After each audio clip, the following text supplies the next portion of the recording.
Good evening, everyone. Welcome to the Rolls-Royce Employer Showcase event.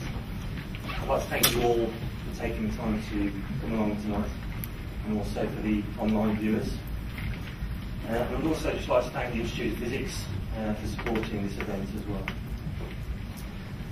So I've got a series of slides here to talk about the nuclear sector of Rolls-Royce and also opportunities for physicists within the business. And also one of the aspirations of the presentation really is to entice you into Rolls-Royce and demonstrate some of the opportunities that you can share with Rolls-Royce over the next few years. That was the sort of global view of Rolls-Royce. At the end of my presentation there is a very nuclear sector focused presentation which is about 3.5 minutes, but hopefully that will be a good summary of some of the information I'll be going through with you in the next sort of half hour or so. So, I'm Steve Lawler. I've been with Rolls-Royce for just nearly 6 years now. I have a background in aerospace and automotive design and manufacture engineering, and I joined the nuclear sector pretty much as a sort of employee, not really that familiar with nuclear. It was all very new to me. So I spent the last few years learning about the nuclear industry, and I've actually done an MSc program at the same time, funded through Rolls-Royce. So academically I'm a physicist, but I've always been in engineering type roles.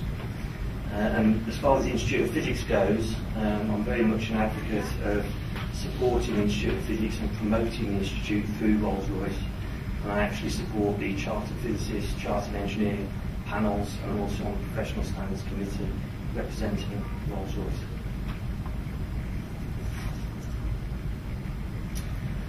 So, a couple of slides on the agenda for the next sort of 30-35 minutes or so.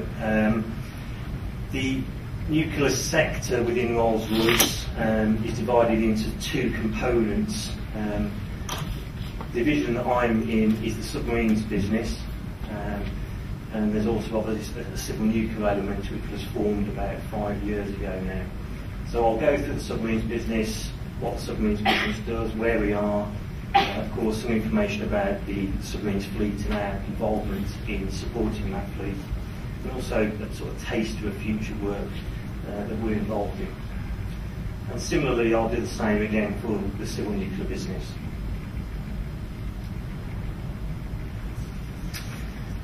So I'll then go on to a bit more of a sort of generic nuclear sector overview. Hopefully most of you are familiar with the Physics World magazine, and this section in there, Once a Physicist. Well, I've sort of followed that model, and there's 4 employees, myself included, at the front there. But there's Steve Curr, who's one of our senior design engineers, chief design engineer. We've got a general manager, Ellis, who's senior with the business, and also Tim, who's a thermofluids engineer, who's actually here tonight as well. So we'll do those case studies. I'll also then talk to you about the roles for the physicists. There's a number of roles. You don't just have to be a physicist within the business. There's a number of diverse roles you can do within the business. And I'll also just touch on training, how we sort of nurture the physicists, how we nurture the engineers as well. MSc options, one of those I mentioned just a short while ago. NITS, unfortunate acronym, but it's the Nuclear Intensive Training Scheme, so it's the scheme that we're adopting for new employees coming into the business who aren't nuclear savvy, how we get them up to speed. And also I'll touch on the Chartership route and how the business supports employees through the IOP.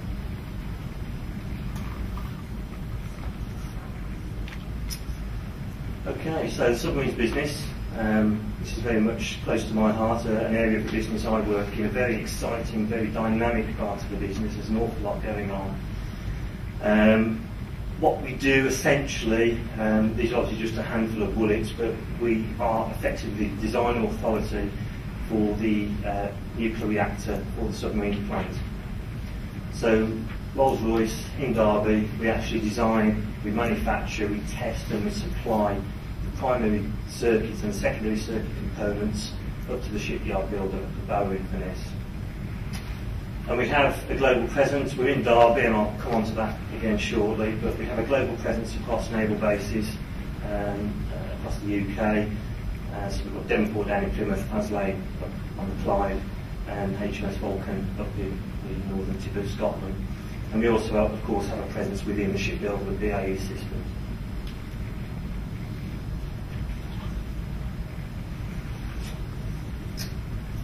Within the actual business itself, the submarines business, it's split into a number of operational business units, or OBUs. And the essence really behind this is that each OBU performs its own function, looks after particular areas of the plant. So nuclear propulsion systems, core design, obviously looking at core primary systems, so looking at the large vessels, the primary circuit, electrical and secondary propulsion systems, and supporting development to look at the MDE aspects, inspection, special purpose machines, metallurgy support, etc. So servicing the fleet.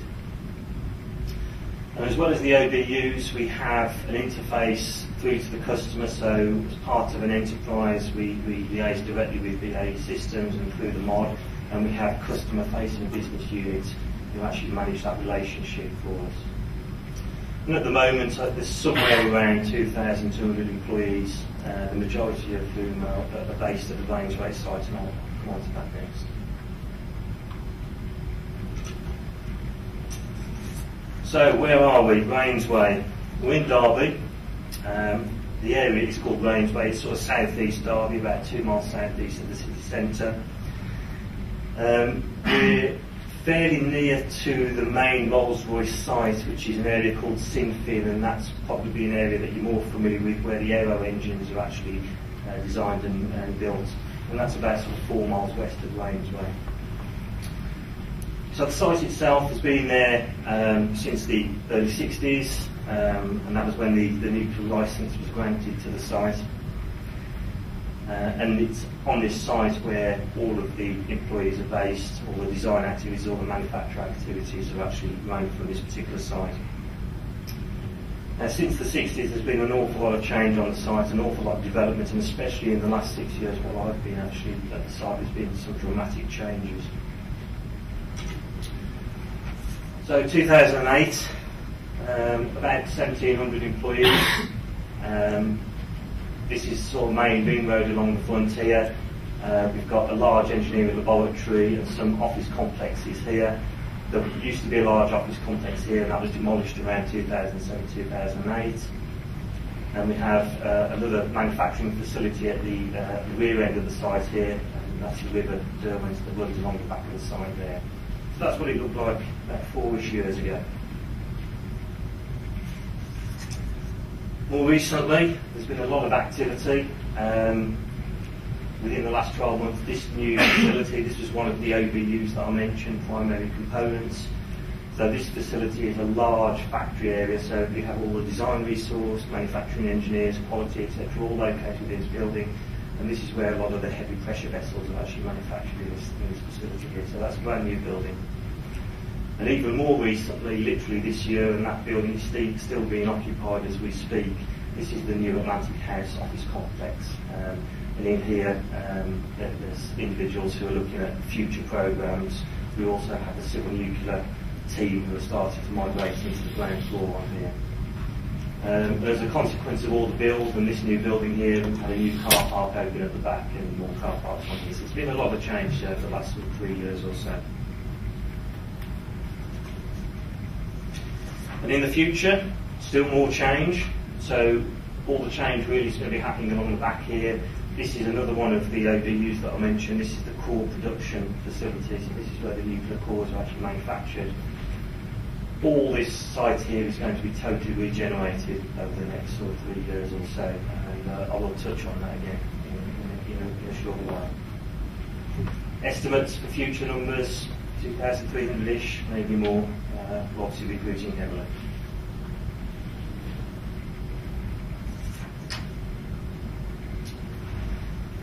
Okay, so as I said, we support the fleet.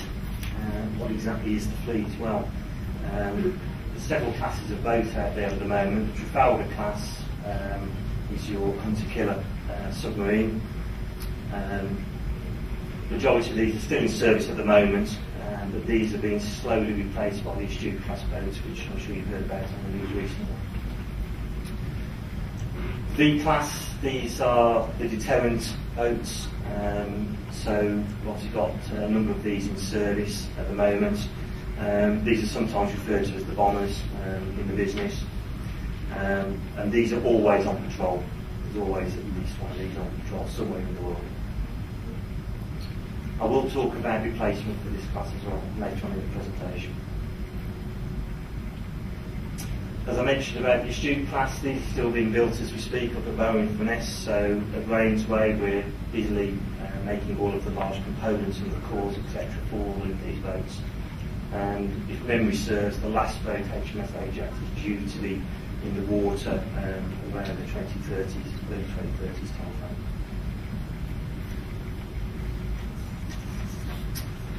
Okay, I've got a few sectional views here. These are all freely available on the internet.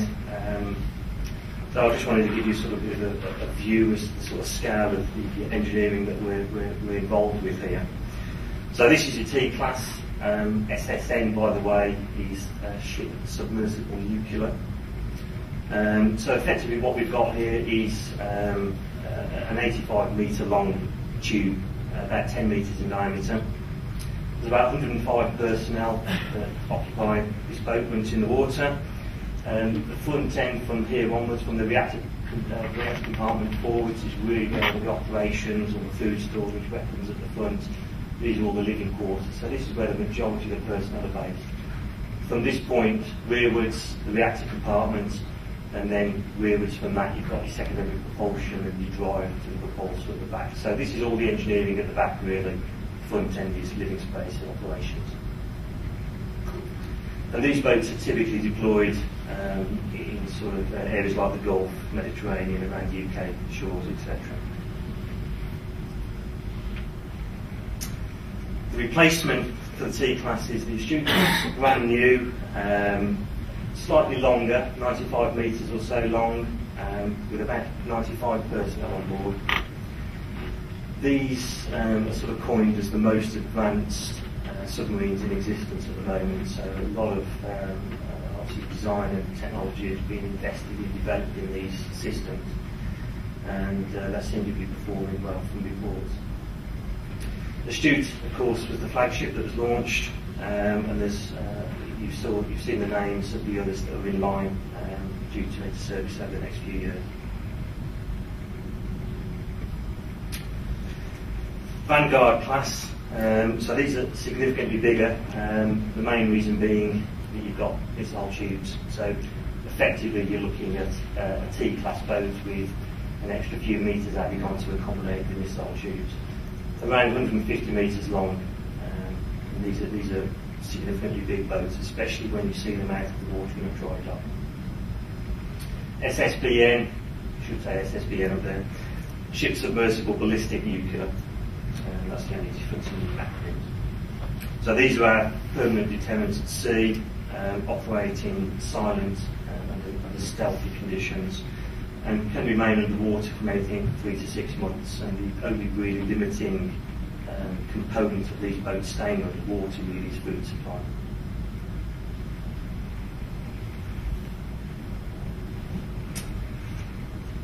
Okay, this is an image of one of the Astute-class boats in build at the Barrow in Furness for BAE Systems, and this is inside their large build hall. And the interesting thing about here is you can't actually see the people on this yet to get scale. The next photo will give you that, but you can actually see some of the decks here in these sections. And the boat is actually built in a modular form. So effectively these things are built on the ground in horizontal conditions and then lifted up into the vertical condition, slotted together, decks and equipment slid in, and then the sections are effectively welded together. That's effectively what it is. Quite simplistic the description there, that's effectively what it is. So it's a very novel, very modern approach of building the submarines compared to how they used to build the submarines 20, 30 years ago or so.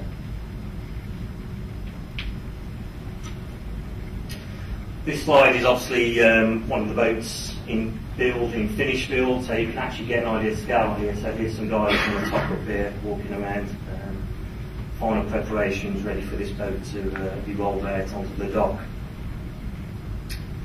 I haven't got any pictures of the Vanguard boats, Obviously they're a bit more sensitive and not so freely available to get hold of. But if you imagine cutting there and adding another third of this length onto the back, then you sort of get a bit of an idea of the size of the Vanguard boats. And there she is rolled out. I believe this was Astute, obviously several months ago now. But obviously a very proud moment for BAE Systems, for the MOD, for Rolls-Royce, for everyone involved in this significant engineering feat. It's a very, very proud moment.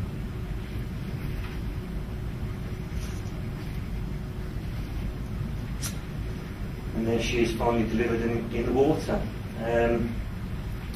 So as I said, the 7 Astute-class boats are going to replace the slowly retiring T-class boats, so we'll always have that hunter-killer capability in the UK.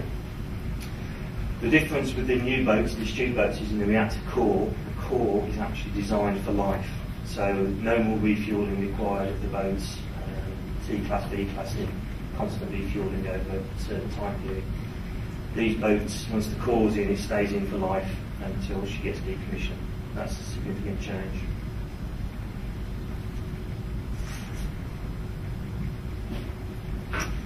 Okay, a bit of a quiz. Hopefully most of you are physicists in here, and I shouldn't have to explain how nuclear power works, but any volunteers? At the heart of the boat, of course, is the reactor core, so your nuclear fuel, your control rods, etc. So the reaction heats up the water, which runs around the circuit through the steam generator. The steam generator provides the steam which goes through to provide power through the turbines, eventually through to the propulsor. And any steam that condenses comes back through and is fed back through to the primary circuit. So effectively you've got a continued water, pressurised water reactor loop. There's a pressuriser here to maintain that pressure as well. In the event of failure of the reactor, as with a civil operation, there's backup generators. In this case, we've got battery packs. I say battery packs, these aren't AA batteries. These are significant battery packs in the boat to obviously enable the vessel to live home or service if needs be in the event of a failure. Control rods, of course, regulate the reactivity and hence the power, and hence the valuable power to the boat. And effectively, although a very simple diagram, of course, what we're looking at is a very complex physics engineering system compressed into what is pretty much a very small reactor compartment. I mean, I've been in a few of the reactor compartments, and there's not much room to stand. You're pretty much dodging around pipes and control circuits, and it's not the most comfortable place to be. But it's an amazing feat of engineering how it is all compressed into such a tiny area.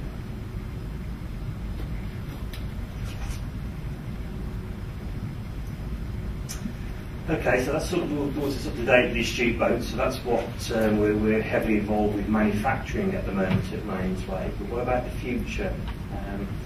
Some of you are probably aware from recent news articles that we are involved with the successor programme, which is effectively the Vanguard replacement.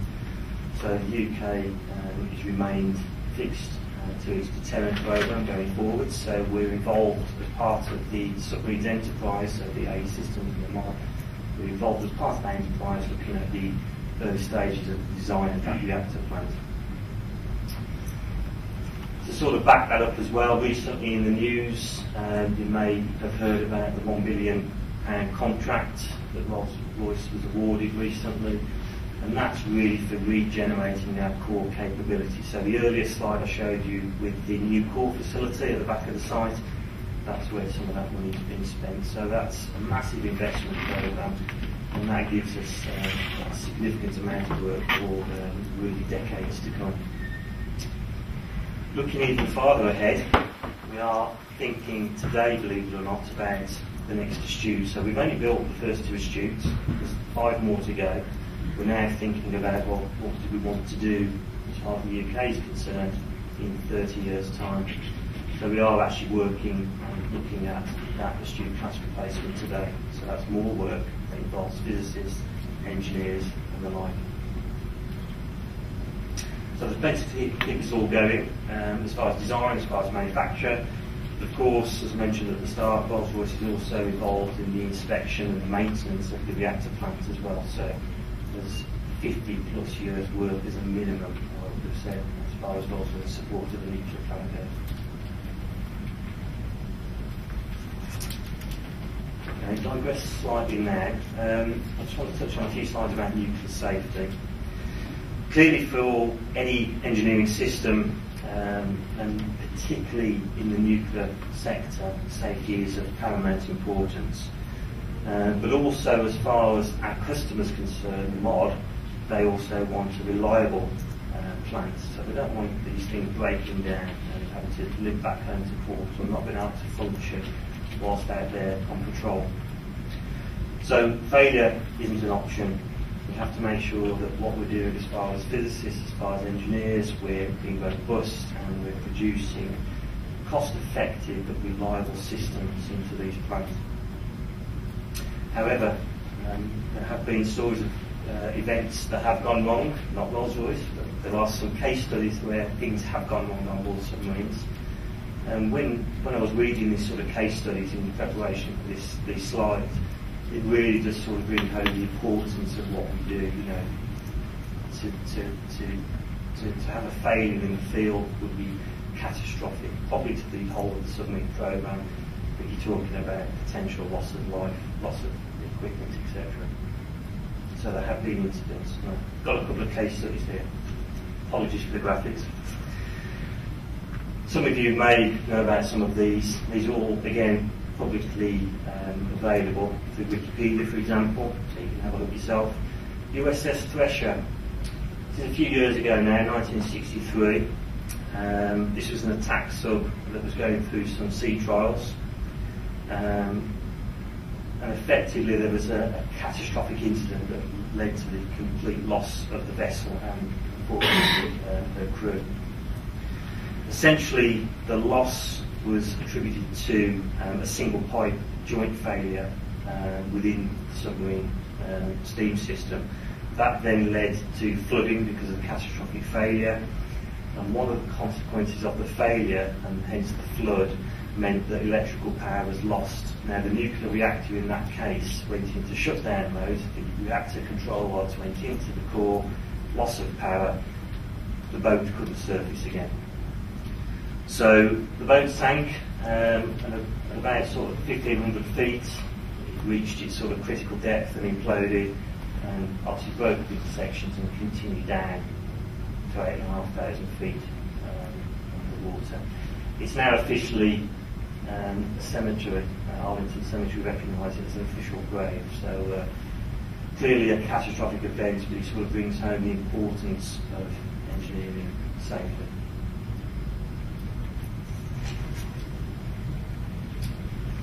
Another US sub, USS San Francisco. This is much more recent. This is 2005. This was another nuclear attack submarine that she was travelling at full speed, obviously underwater, and hit a mountain range.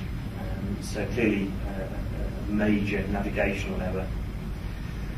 You can see the damage hopefully on that slide up there. So it was very fortunate that the boat even survived. There was unfortunately death as a result of the incident, but due to more modern engineering practices, there was no inner hull breach, so the submarine actually managed to surface, and she managed to loop back home, and as you can see there, it's undergoing repair. So that's back in service now, that boat. Clearly the boat commander was relieved of his command for basically significant navigation errors in his command.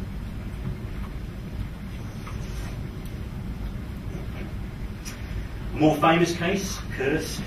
This was in 2000, but this is one of the Soviet bomber submarines, nuclear ballistic submarine.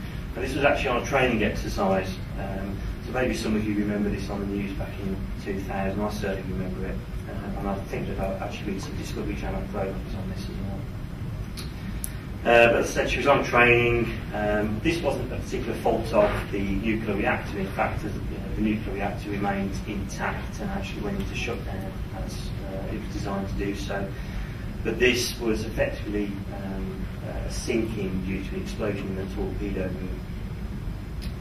So all hands were lost, unfortunately, on this incident, but they did actually manage to salvage some of the boat and bring it back up. The nuclear reactor, incidentally, was made safe, as I say, and that was also salvaged, and there was no radiological contamination of the incident. But again, another reminder, certainly to me, and the importance of safety, designing physics activities that we all do at Raynesway. When you read these sort of stories, it brings home the importance of getting things right.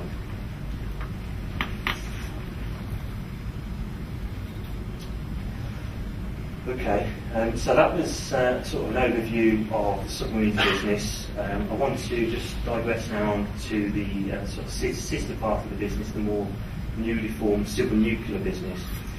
This was formed around, I think, about 5 years ago now, and Rolls-Royce made the decision to branch out into the civil power application, supporting primarily the UK new build programme, which has been talked about obviously for a significant amount of time. And the civil nuclear arm of Rolls-Royce is engaged with a number of customers globally, not just in the UK, and also in various disciplines. So we're involved with component design and component manufacture, instrumentation and control design and manufacture. We're also involved with the physics analysis and supporting the reactor vendors on the physics of their plans, the new designs, the EPR, the electronic power, for example. We also have a wealth of technical experience to call upon. Some of that experience has come from the Raynesway submarines part of the business and fed into the civil nuclear arena. And we're also heavily involved with safety justification support to the new build programme as well. And certainly when I was involved in the support and development part of the business, in the submarines business 5 years ago, still happening today is on-site deployment to some of the existing UK nuclear power plants for in-service inspections, so NDE work, ultrasonics on welds, etc., but also supporting EDF, British Energy, on metallurgical examination of existing plant. So there's a whole wealth of sort of disciplines and activities that we're involved with on the civil nuclear part of the business. Certainly too much to cover on one slide. Locations-wise, this is very much a global business, obviously because of the security aspects of the submarines business. We're very much tied to the UK naturally, but the civil nuclear business it has much more of a global presence. We have offices, centre of operations in Derby, and I mentioned at the start the fact that the civil nuclear team are moving into the Atlantic House building on the Raynesway site. That's happening now. And we also have a significant presence up in the northwest in Warrington as well. And up in Warrington we have mechanical design teams, electrical control and instrumentation teams. We have a safety team, and we also have fluid dynamics and modelling teams as well. So physics and engineering skills alike. There is mentioned Sheffield there. There is plans to build a manufacturing facility up at Rodham near the Nuclear Advanced Manufacturing Research Centre. So hopefully we're going to see shovels going into the ground next year. And of course we have a number of facilities in the USA, in Canada, of course in France with EDF, I&C operations in Europe, and presence in China as well. So worldwide presence, and that's continuing growing.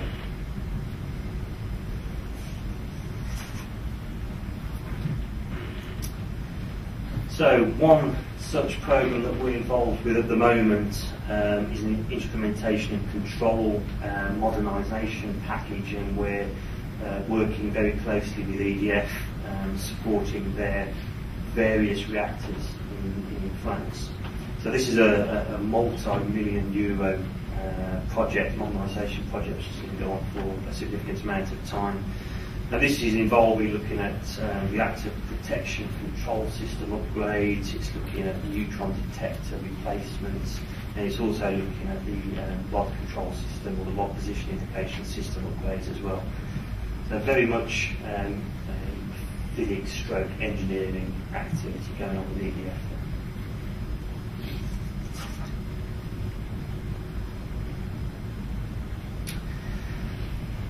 We also have inherent expertise and resource supporting safety and generic design assessments. And this is aimed dominantly at the UK new build programme.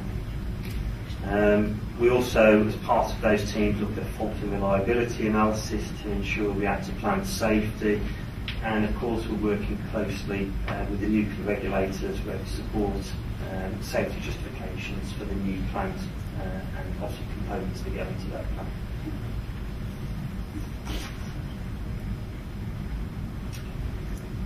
A bit sort of closer to more sort of core physics now. The civil nuclear team up at Warrington in particular are experts in thermofluid modelling.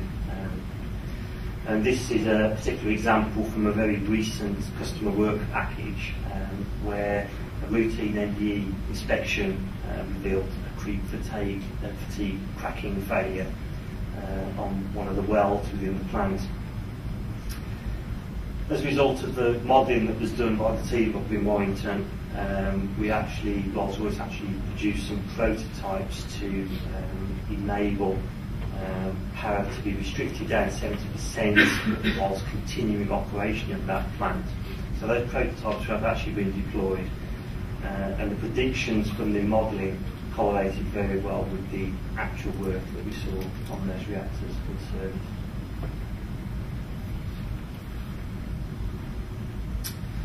Reactor physics, of course. So in the submarines business, of course, we have experts who fully understand the submarines core. Likewise, in the civil nuclear area, we also have experts who understand reactor physics in a civil nuclear environment. Now these guys look at obviously reactor systems, reactor power requirements, but they also look at radiological protection and criticality modelling, etc.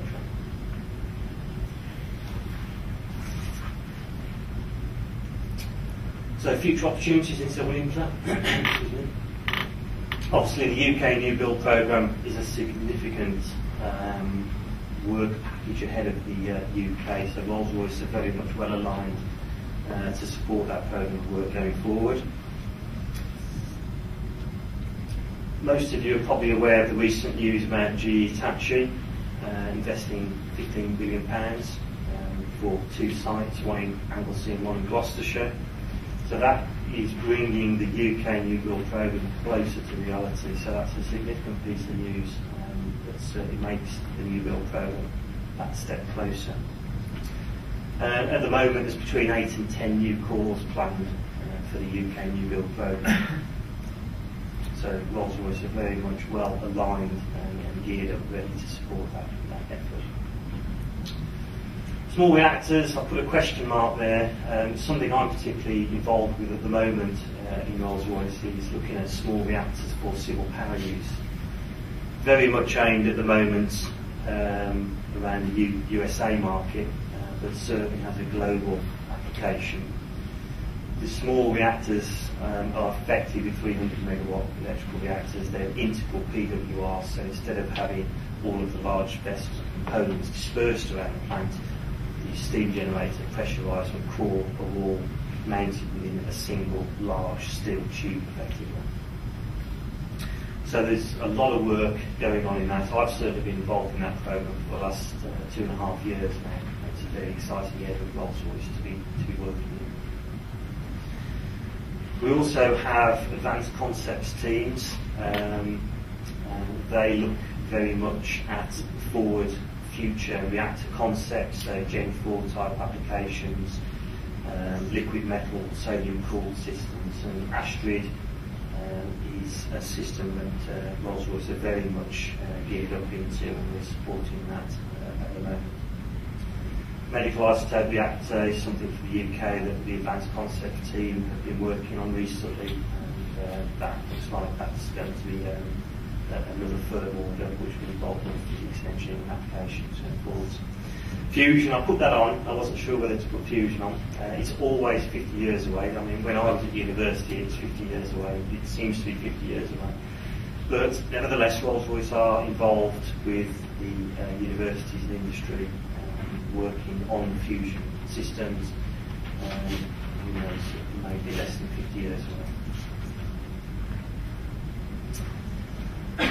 Okay, so that's the civil nuclear part of the business. I'll move on now to the generic nuclear sector as a whole, and really the sort of crux of the presentation, if you like. Physicists, where could you fit into the business? There's obviously a lot of opportunities within the business. We have a number of physicists, of course, today, and they're doing a number of roles. Some are still practicing as true physicists, so core design. They're still doing their true physics background work. Others, like myself, diversified into engineering or management type roles, and some of them diverged into non-technical roles, going into maybe procurement or quality or other sort of senior managers roles.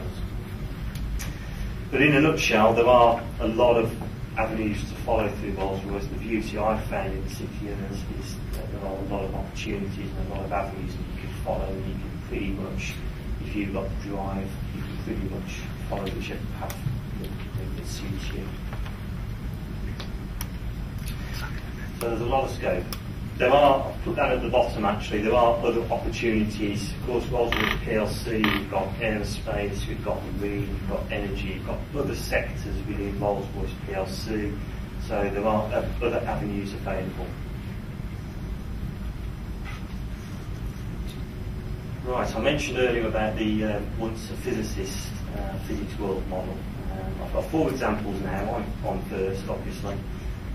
But what I'm trying to do from this really is give you guys an idea as to what physicists are doing today in their various roles.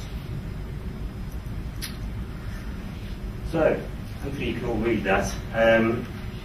So, I'm in part of an advanced concepts team looking at small reactors program, as I said. But my particular role is developing what I term second generation manufacturing solutions.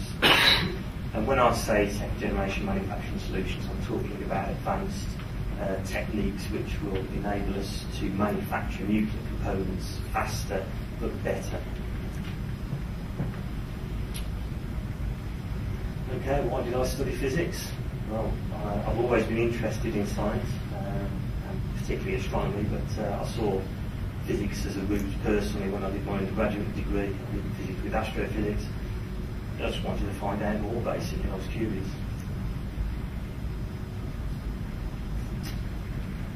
I followed a slightly unusual path. When I left school, I actually did an engineering apprenticeship at a company that made trains. I then decided I wanted to do a physics degree. And after my physics degree, I actually went back into engineering. So I did my physics with astrophysics and ended up doing an engineering role again. There we go. Since then, I've had various design and manufacturing type roles within, as I said at the start, aerospace and mainly automotive sectors. So 6 years ago, joined nuclear. I have just completed a nuclear MSc, which is something I'll talk about later. I think I've already said this. The transition from physics, I sort of fell into engineering when I left school, did a physics degree, and then went back into engineering again. So not so much a transition, it's a matter of fact, really. Has physics helped me? Well, I think it has. I feel that having an appreciation and understanding as a physicist, as a chartered physicist, and now more recently a chartered engineer, I think it's given me that insight I need to understand the fundamentals behind problems and work out those solutions. It gives me the tools and techniques that I need really to function as an engineer. How do I keep up to date? Well, physics world, of course. I engage constantly with the Institute of Physics. I'm on the chartered panels, conferences, seminars, and obviously meeting other experts in the industry. That's how I keep up to date. And my advice to other physicists: enjoy it. Pretty much just enjoy being a physicist. Be proud to be a physicist. Okay, same sort of model. Steve Curr is one of our engineering fellows in Submarines business, a very well respected chap. He's a chief design engineer in the core design manufacture OBU of the business.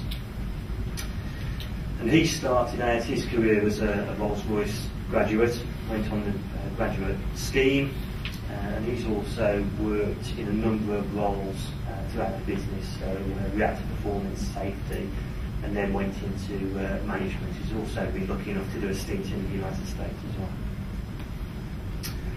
He sees his physics knowledge as the basis for broader engineering, so similar to myself in some respect, and he also confesses that physics wasn't his strong point, but it did keep him interested. He says up there on the top right, he liked the depth of knowledge that he gave him. And his transition from physics was curiosity driven. He believes it helped him get into his current role as the Chief Design Engineer in Corps. And Steve keeps up to date, again through physics law, popular science, and through the work of his team as the core designers and core physicists. His advice: few careers give you the variety and satisfaction that physics can. Okay, so Steve, as I say, is the Chief Design Engineer in a physics-driven area. Kathy Ellis is a General Manager of the NPS, Nuclear Propulsion Systems OBU. She looks after around sort of 200 or so people in that part of the business from various disciplines, a number of teams involved there. But of course she was, or is, a physicist, studied at Edinburgh as a reactor physicist. She joined Steve Curr's OBU when she graduated, and then she eventually diversified and went into other roles and eventually into the sort of management sort of stream. Kathy was inspired at school actually by, she says up there, an excellent female physics teacher, so that sort of inspired her to continue her physics through to university.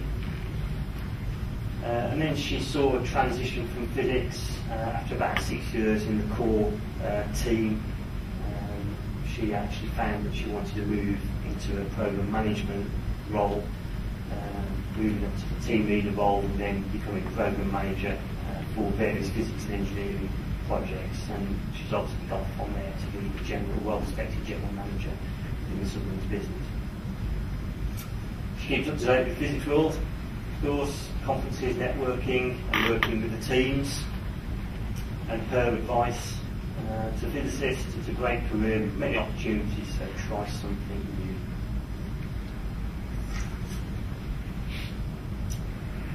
Fourth case study is team. The team's here tonight if anyone has any questions for the team afterwards. So Tim is one of our thermofluids engineers in the civil nuclear business. He studied engineering as an undergraduate and went on to do a PhD with a physics slant, working in biophysics before joining Rolls-Royce. Tim sees his physics and engineering knowledge has given him a bit of an edge in his role. He's always been interested in science, and I quite like that actually. Physics is the king of sciences. Yeah, it's good, I like that.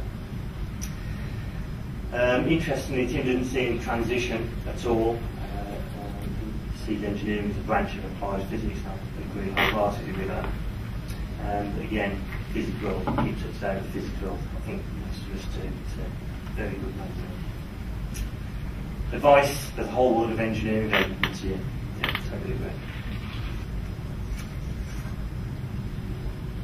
So what sort of roles do we have in the nuclear sector? So I've just got a few bullet points up here. Obviously at the end of the presentation, if any of you want to come have a chat with any of us on the Rolls-Royce team here about these roles in more detail, then please approach us. So safety case work, we do employ physicists in that aspect, systems and performance engineering, people with nuclear plant knowledge, of course, and experience of plant operation or plant design. Codes and standards, so this is applying the physicist's sort of logical mind and methodological approach to actually following through a design code. Designers as well, we do employ physicists who diversify into design. I did the same. In my early career I ended up being a design engineer after doing my physics degree. Fuel handling, we obviously need to do that in a safe, robust way, and included in that as well, which is something I should have put there, is criticality modelling as well, very important. MDE, non-destructive examination, so ultrasonic, radiography, etc. Also linked to NDE is in-service inspection, which includes metallurgical analysis, of course. Instrumentation and control, electronics or electrical background, so physicists who have had a slanting electronics or electrical engineering, very keen to take on board. An obvious one, core physics, nucleonics, etc. An area which is obviously key to our business. And health physics, radiological protection, dose monitoring, etc. So again, we've got physicists who are diversified into the protection side of the business. So as I say, anything sort of jumps out, please approach one of the team at the end. So the next few slides are about training and development. So you're a physicist, you've joined the business, what do you do next? We have in place a nuclear intensive training scheme, or NITS. This is effectively a fast track development program for new starters who aren't nuclear sector au fait, so we bring them up to speed over a predetermined period. This is basically calling upon standard training modules that we've had in place within Rolls-Royce Nuclear for a number of years now. It's basically honing those down to the individual to make sure that he or she fits into their new role as quickly as possible. The scheme, it's good for graduates, it's good for people from the automotive industry, it's good for people from the rolling stock industry. It works for any person from any background. The idea is that we get these individuals up to speed in the nuclear sector as fast as possible. The idea being making them SQEP. SQEP is suitably qualified and experienced personnel. It's a nuclear sector acronym to define when an individual is ready to be released into the real world effectively. And the scheme has been recently accredited by the Institute of Physics. I was here about 3 or 4 months ago now, and that was accredited back then. IMEQ as well, IOMQ, IET, and IMAS, also accredited scheme as well.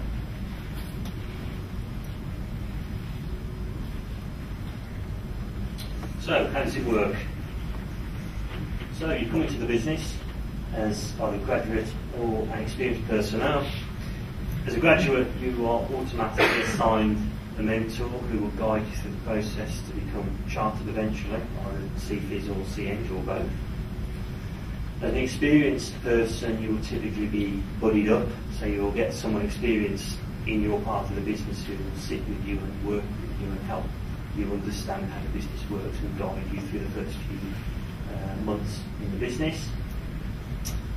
Whichever route you take, you have an induction, of course, health and safety, all the core elements about the civil or the submarine part of the business. You get inducted, and your supervisor will immediately set your objectives and work with you on a development plan. So, development plan can be anything from the first sort of 6 months to the first 5 years. Where do you want to go? You're in the business, you've got your feet under the table. Where do you want to go? What's going to drive you? Where's your passion?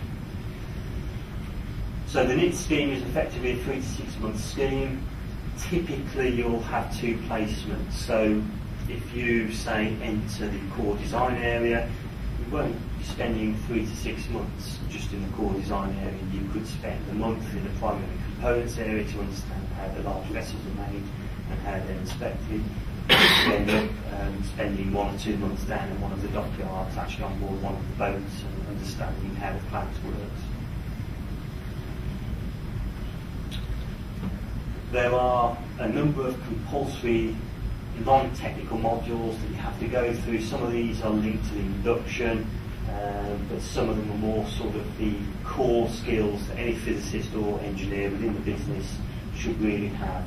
So environmental awareness, workstation, manual handling, site working, familiarisation course if you're going to go down to one of the naval bases. So these are your non-technical courses that every individual has to do. There are, of course, compulsory technical modules. Now, these will differ depending on what role you're taking within the business and what area of the business you're going to be working in. So typically you'll do an introductory course about the nuclear plants, getting an appreciation of how it works. You will then do a more lengthy examinable course, which is your plant familiarisation course. So this goes into detail about the primary circuit, the secondary circuit, materials, reactor physics. So it's a good core understanding of the nuclear plant. Possibly go up to Scotland, look at the simulator of the Vulcan, which is the land-based submarines reactor. And you'll do safety, and you'll do a LARP, which is as low as reasonably practical in design, and maybe a simulator on Astute at Lane. So that's a snapshot of the typical set of compulsory modules that you'll do. And you'll of course do these within 3 to 6 months while you also do the placements as well. More sort of technical modules, so you get to cherry pick basically with your supervisor and with the skill owner that you're coming on as to what sort of modules you might want to do. And these sort of not only enhance your core skills, but will also go to support CPD if you're looking at becoming chartered.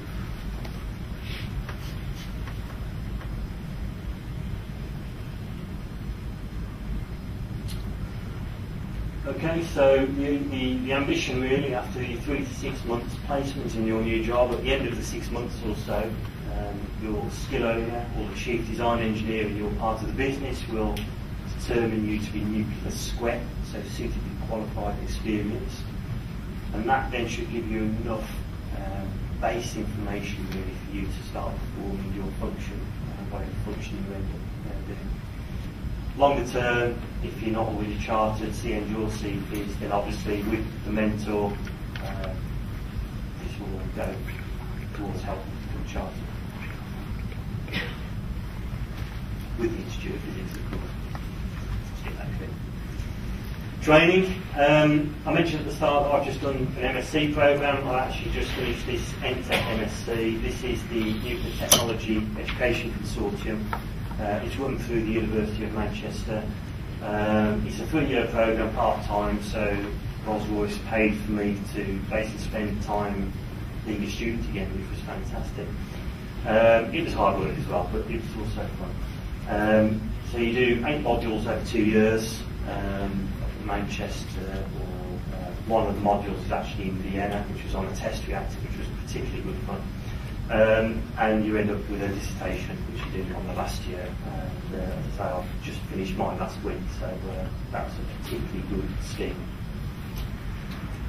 There is another option. It's a similar sort of master's programme, Nuclear Advanced course, NAC, and this is run through HMS Sultan down in Gosport. 45 weeks full time, so you'll basically be left released from the company effectively for nearly a year to actually do this master's programme. And we have a number of individuals who are doing that process now, so it's effectively a fast track master's, hard work, but fast track. So there are 2 master's options. There are also various modules that you can do, CPD modules, etc. One of the ones I picked out here purely because I did go to the University of Birmingham, so I thought I'd put this one up. There's an opportunity to be released for 16 weeks to do a nuclear science, nuclear physics and engineering programme down at the University of Birmingham. It's effectively very similar to one of the NTEC modules, but it's stretched out over a longer period, but it's very good, very robust. The feedback I've had from individuals who've done this is a very good course. So, just trying to give you a snapshot of some of the options there. There are options. Rolls-Royce will invest in individuals. They will put you through the NITS training scheme to get you square. There's options for you to continue your study through a master's programme if you choose to do so.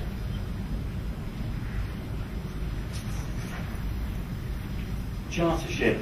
Okay, so I mentioned at the start that I'm sort of the Institute's advocate into Rolls-Royce effectively, so I'm very keen to promote the Institute because it's within the nuclear sector. I'm on CFIS and CEng panels, and I'm mentoring a number of graduates, the nuclear graduates in the business at the moment. Rolls-Royce is very good as far as I'm concerned. I've worked at a number of companies prior to joining Rolls-Royce, and they're very good at supporting chartership for individuals. They'll actually cover the costs for up to 2 professional institutions.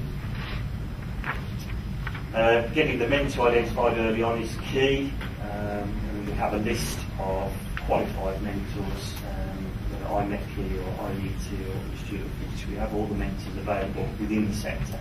There's more than enough mentors there to cover the people who want to develop. And as I said, training modules, touched on some of the modules in NITS, but there's also NTEC modules, there's other forms of Rolls-Royce modules, all to support a CPD that marry up with your development programme. Role rotation as well is quite important. I've changed jobs 3 times within Rolls-Royce in the last 6 years, and that's really helped me grow as an individual, become more nuclear square, and obviously get a view of various areas of the business. So role rotation's there. You can move around the business, it's very flexible and enjoyable as well.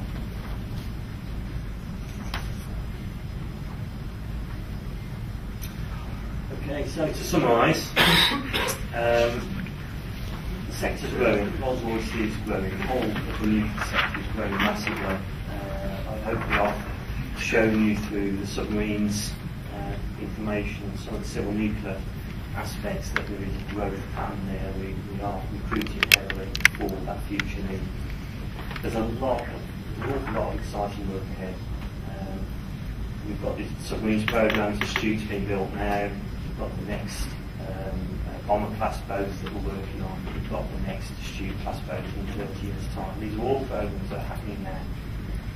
The UK government are investing heavily in the submarine part of the business, and as a consequence of that, Rolls-Royce plc is investing heavily in the nuclear sector as well. So there's a massive amount of growth there.